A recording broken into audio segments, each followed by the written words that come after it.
Hola, buenos días. Soy Nico.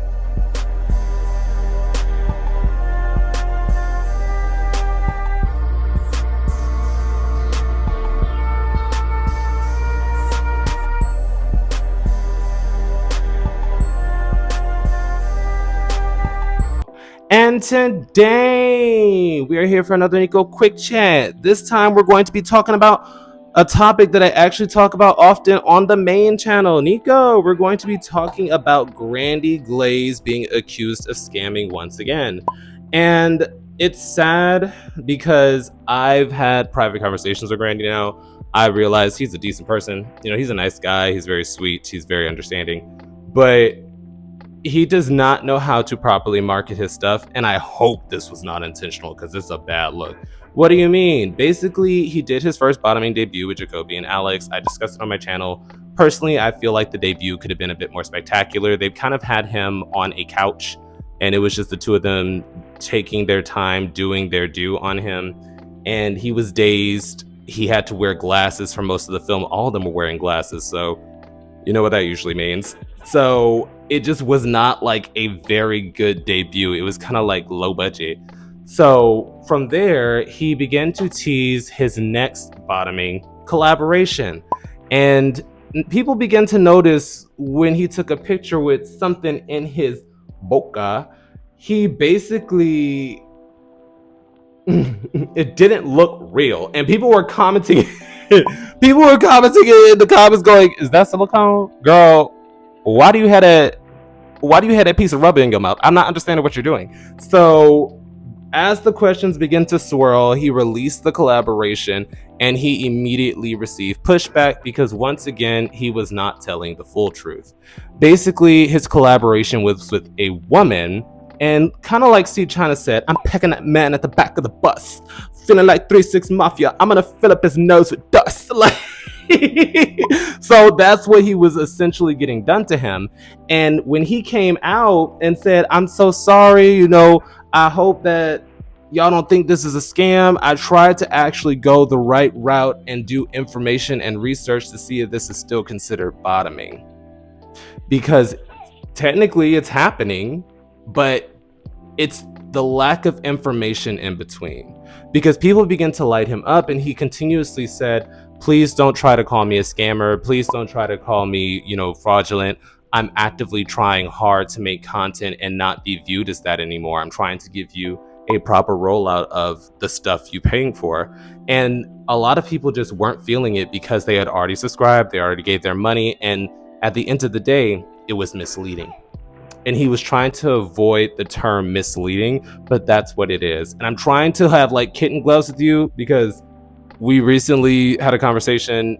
I left it on a chill note. I don't know how you feel about it, but it's not cool to leave out critical information when your marketing is seen, especially if you're not actually providing trailers, if you're not providing like material for people to get a sneak peek to see what's actually happening. If you're simply saying, "Subscribe, this collaboration is coming out," and you leave out the fact that it's with a woman and not a real appendage, people are going to feel scammed. Because yes, in technicality, it is still bottoming, but it is actively not what your audience in particular wanted to see.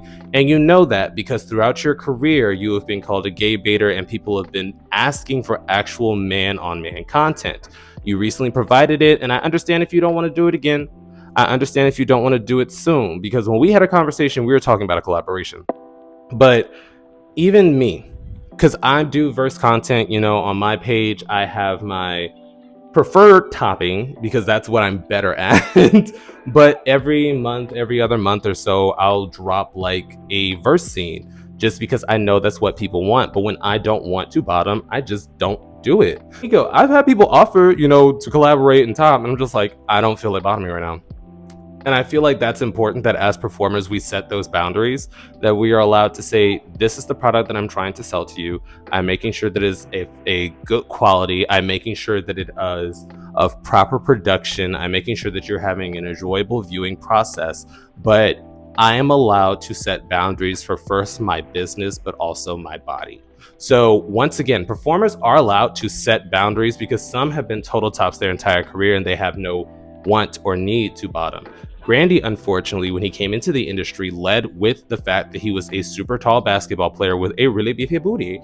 So that's what people wanted to see. But once again, performer to performer, man to man, if you don't want to do something, you don't have to do it. So the fact that you went out of your way to basically mislead your audience to say, look, I did it again and it's going to be better this time, but it's all fabricated, it's not cool. Because yes, you're providing a product. Yes, on a technicality, you are bottoming, but you knew that's not what people thought you were saying when you initially released the tweet. So yes, it is misleading. I can't say it's fully scamming, but it's a grimy situation. But with that being said, I'll leave the conversation up to y'all. Seeing as how in the past, Grandy has been called a scammer, he has been called misleading, he has put out fake content. Do you believe this will affect his future rollouts, seeing as how a lot of people were finally excited that he was finally doing man-on-man scenes like he had been promising for the last 2-3 years? I don't know how long we've both been doing this. And now that he's done it, he's gone back to fabricating content. He's gone back to misleading titles. He's gone back to trying to get your money in a not upfront and honest way. And that's just me being real with you. Once again, if you don't want to bottom, you do not have to bottom. But coming online and saying, oh, here's a bottoming scene, and it's really just you, a toy, and a woman, that's not what people think when you say I'm doing a bottoming scene.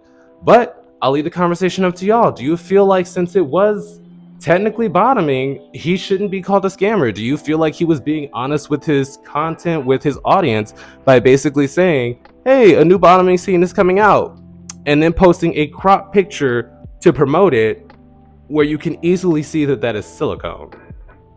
But with that being said, I'll leave the conversation up to y'all before I start ranting, and I will see you guys next time. Boop.